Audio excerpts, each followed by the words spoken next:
Olá, amigos e amigas, que o Senhor vos abençoe e que o Senhor Deus vos guarde e que todos tenham um feliz dia.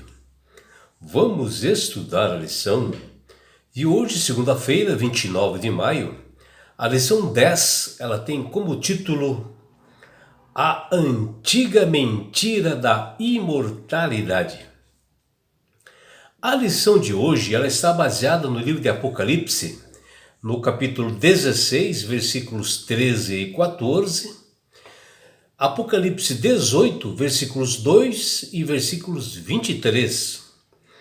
E também, dentro da lição, nós temos do livro de Eclesiastes, capítulo 9, versículo 5, Jó, capítulo 19, versículos 25 até 27, e Apocalipse 14, versículos 13. E nessa lição de hoje, mais precisamente em Apocalipse 16, versículos 13 a 14, o apóstolo João, em sua visão na ilha de Patmos, na Grécia, ele menciona que ele viu a boca do dragão, da besta e da boca do falso profeta. Ele observou que saíam assim 3 espíritos imundos, semelhantes a rãs. Bom, nós já estudamos várias vezes aqui, e dragão é o diabo. E ele viu também, Satanás, a besta, que é a Roma papal, e viu também o falso profeta, que isso aí é o protestantismo, apostatado, que são igrejas, que deixaram de observar a verdade e se uniram à igreja dominante no mundo. E o que nós vemos aqui nessa passagem, nesse texto, que aqui apresenta a trindade satânica, aquilo que nós vimos, o dragão, a besta e o falso profeta, que é a trindade satânica que domina o mundo nos dias de hoje. E Apocalipse 18, versículos 2 e 23, o apóstolo João chama esse lugar de a morada dos demônios, E é morada dos demônios porque são unidos ali aqueles 3 espíritos maus, que tentam levar a mentira e o engano a todas as pessoas. E esses 3 espíritos de demônios, eles irão fazer no final dos tempos, eles irão fazer sinais, prodígios e maravilhas, e irão pregar isto nos 4 cantos da terra, principalmente essa teoria da imortalidade da alma, e esses poderes aí é um sistema assim unido para levar a mentira ao engano, para as pessoas caírem em doutrinas falsas. E o que nós vemos aqui, diante dessa teoria da mentira, que é a imortalidade, que lá no livro de Eclesiastes 9:5,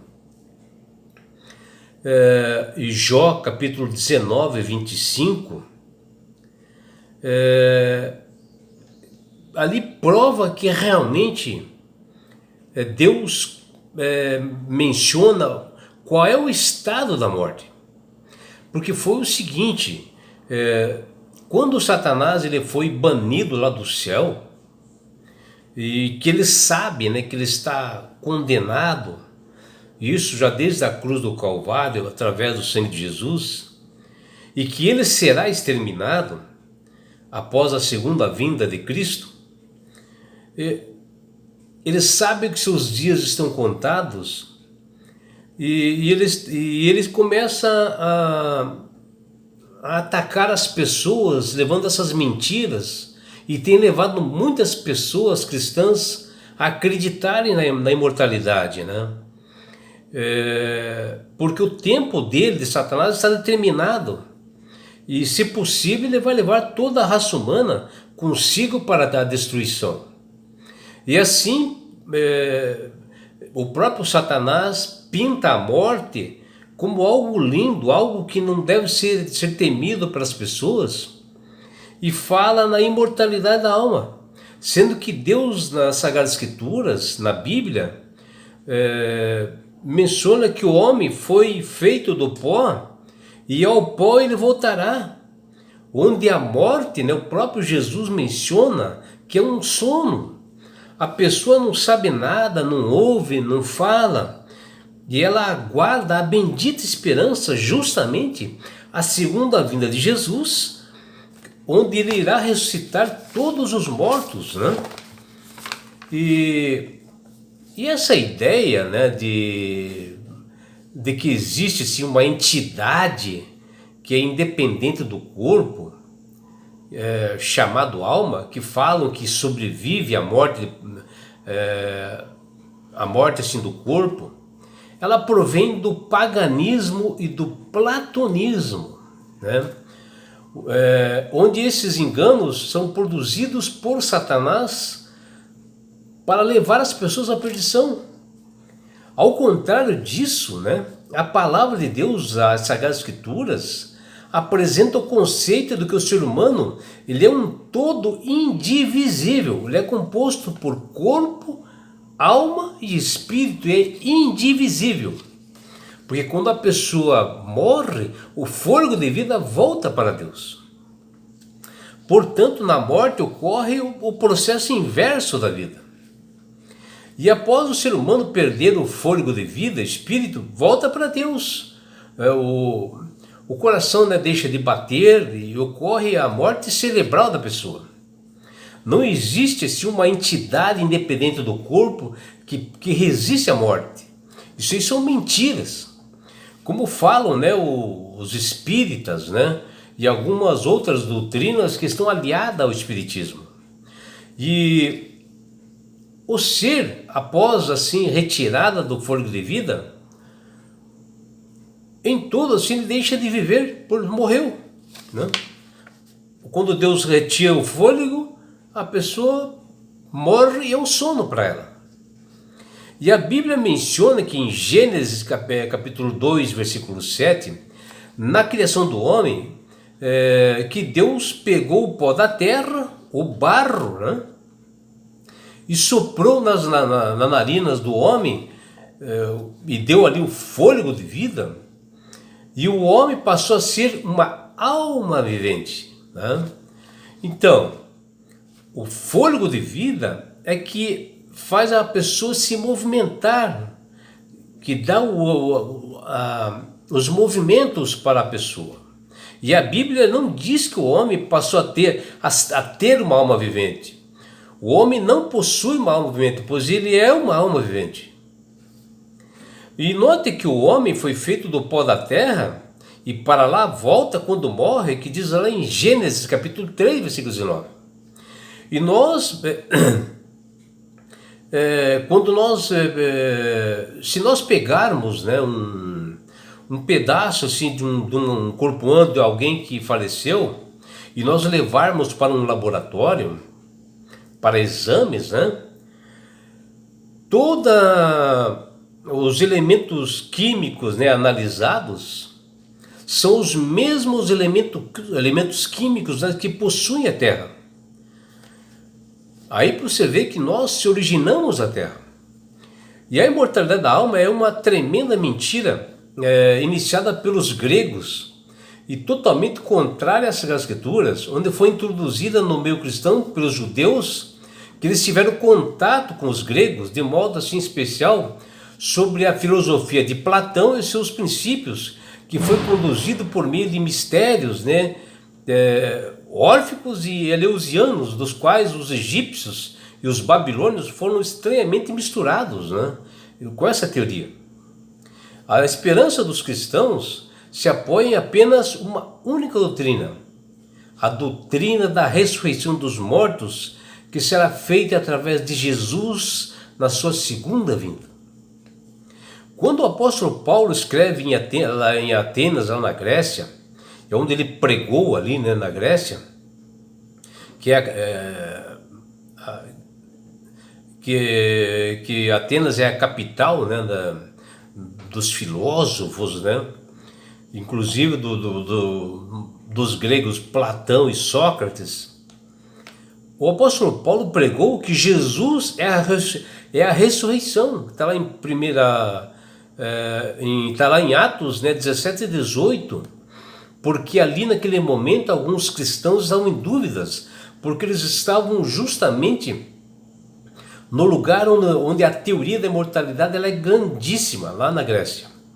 E Paulo foi lá justamente para tirar dúvidas da não existência da imortalidade. E alguns cristãos assim, que estavam com essa teoria tiveram que ser ensinados por Paulo. E em Apocalipse 16, versículos 13 e 14, o apóstolo João, em sua visão em Patmos, na Grécia, nos fala: então vi sair da boca do dragão, da boca da besta e da boca do falso profeta 3 espíritos imundos, semelhantes a rãs. Aqui são 3 rãs imundas, simbolizam pessoas profanas, né, no fim dos tempos, com doutrinas mentirosas, como o espiritismo, né, curas demoníacas. E essas 3 rãs, ela aparece como parte na 6ª praga da ira de Deus, que ocorrerá no mundo, derramará seus flagelos sobre a terra, sobre aquele que rejeitar o seu filho amado Jesus. E o apóstolo João, ao ver esses 3 personagens juntos, né, o dragão, que é o Satanás, a besta, que é a Roma espiritual, e o falso profeta, pessoas que pegam assim doutrinas que não são da verdade, no caso os profetas, esses três assim, itens aqui são chamados de a trindade satânica, pois o inimigo hoje tenta imitar a Deus e por isso ele se manifestará nos fins dos tempos através de uma trindade diabólica. Quando fala dragão, é o próprio Satanás que agirá nos últimos tempos, que fala em Apocalipse 12, 9, através do engano da mentira, porque ele é o pai da mentira, que está lá em João 8, 44, e agirá com toda a maldade para denegrir, né, o caráter de Deus, e uma delas é a imortalidade da alma, o espiritismo, para levar muitas pessoas à perdição. A besta é o anticristo, né? Que perseguirá os cristãos que têm a fé em Jesus, que fala em Apocalipse 13:1 e Apocalipse 17:3. E João avisou a igreja que o anticristo não é apenas uma pessoa, é um sistema todo pecaminoso, que está lá em 1 João 2,18.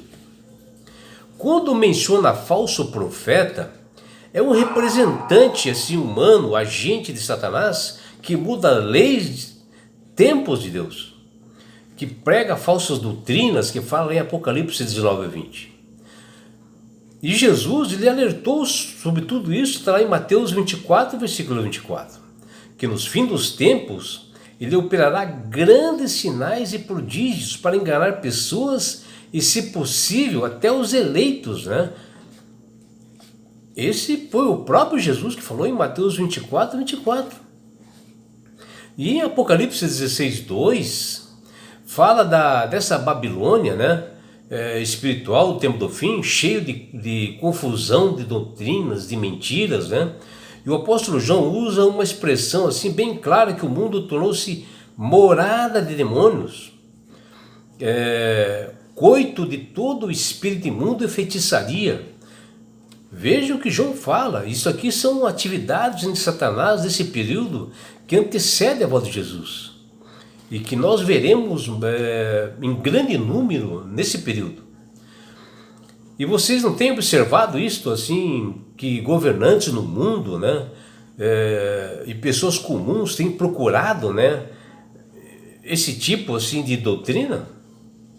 É só verificar, né, porque não é à toa, né, que Jesus nos avisa dos dois grandes enganos nos últimos dias desse mundo, são entre eles a imortalidade da alma e a santificação do domingo, onde eles mudaram, né, os mandamentos de Deus, o quarto mandamento. E muito comum hoje que nós vemos isso.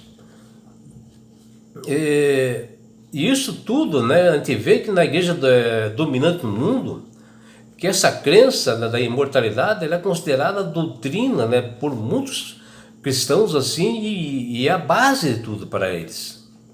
E podemos ver a declaração, por exemplo, do Papa Francisco, que alguns meses atrás ele nos disse que a evolução, a teoria da evolução, no caso da natureza, ela é compatível com a noção da criação. Vejam que absurdo, pois exige da criação dos seres que envolvem, né? Isso que o Papa falou. Que absurdo, né? Acreditando na teoria da evolução, sendo que o grandioso Deus mostra nas Sagradas Escrituras que foi Ele que criou tudo. E isso é um afronto, né, na palavra de Deus que está nas Sagradas Escrituras.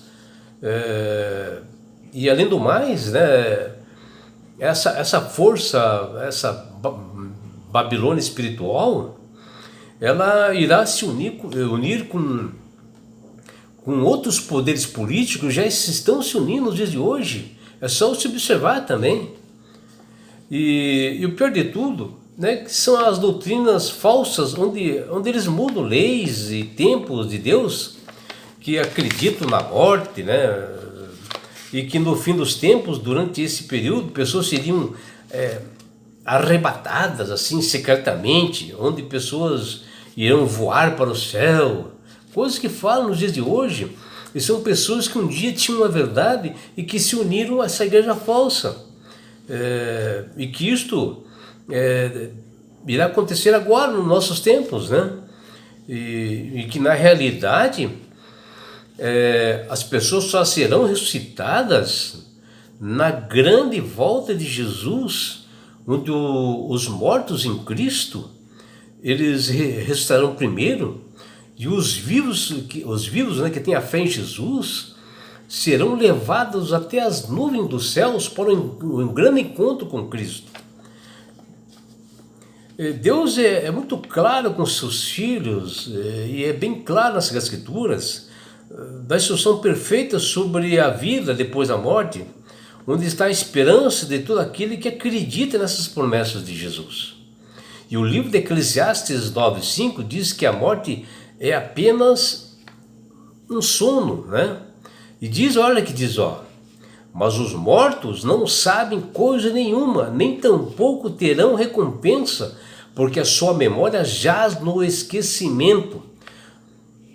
Os sentimentos que a pessoa tinha com a morte não tem mais nada, porque o livro de Gênesis diz que o fôlego de vida volta para Deus. Então, em Eclesiastes 9:5 diz que a pessoa não tem mais consciência alguma. E depois, assim, de muito sofrimento desse mundo, Jó, ele fala algo assim tremendamente importante para nós. Olha que Jó fala no capítulo 19, versículo 25. Porque eu sei que o meu Redentor vive, e por fim se levantará sobre a terra. Aqui Jó quis dizer que Jesus morreu, ressuscitou e hoje está no santuário celestial, mas que está vivo e que ele voltará para ressuscitar todas as pessoas, inclusive ele, Jó, na segunda vinda. E o apóstolo Paulo, em 1 Tessalonicenses capítulo 4, versículo 16, diz que Jesus descerá do céu com toda alarido, barulho, com voz de arcanjo, com trombetas, com sons altos. Aquelas pessoas que morreram na fé em Jesus ressuscitarão primeiro, e depois as pessoas que aceitaram a Jesus serão levadas para as nuvens dos céus ao encontro com o seu Senhor. Bom, amigos, não caiam nessas enganos e mentiras que esta Babilônia espiritual tem pregado nos dias de hoje, nessa trindade satânica, né? Entre o diabo, a besta e esses falsos profetas, que impera no mundo de hoje com doutrinas que não diz a verdade, com falsa doutrina, né? Centrado, né, na imortalidade da alma, e que vai levar a todas as pessoas à perdição. E Satanás é capaz de se apresentar como um anjo de luz, de imitar até a voz do teu ente querido, porque ele conhece, ele tem tecnologia para isso, né? E Satanás é capaz de se apresentar mostrando que é o seu parente, que faleceu há muito tempo, e tenta haver uma comunicação entre os parentes, porque ele imita bem a voz daquela pessoa que faleceu, com mentiras, e aí às vezes até falando com brandura, com amor, para levá-los à perdição. Por isso, tomem cuidado. E é por isso, meu amigo, minha amiga, que Deus tem falado com todas as pessoas através do Espírito Santo, para que aceitem a Jesus como Salvador e Senhor. Porque quando você aceita a Jesus como Salvador e Senhor, você passa a ser uma pessoa sábia, uma pessoa que tem entendimento, que sabe manusear bem as Sagradas Escrituras e sabe perfeitamente que não existe imortalidade da alma. E tudo por isso, porque o Espírito Santo começa a trabalhar na sua mente. Você passa a ter, manusear melhor as Escrituras. E não é só isso, meu amigo, minha amiga. Quando você aceita Jesus como Salvador e Senhor, você recebe de Deus esse presente que chama-se salvação. E com isto, Jesus vai levar-te para as mansões celestiais, um lugar onde não há mais dor, mais morte, mais aflições. E sabe por que Deus quer fazer isto com você, minha amiga? Com você, meu amigo? Porque Jesus te ama. Abraços do seu amigo João Carlos Amorim.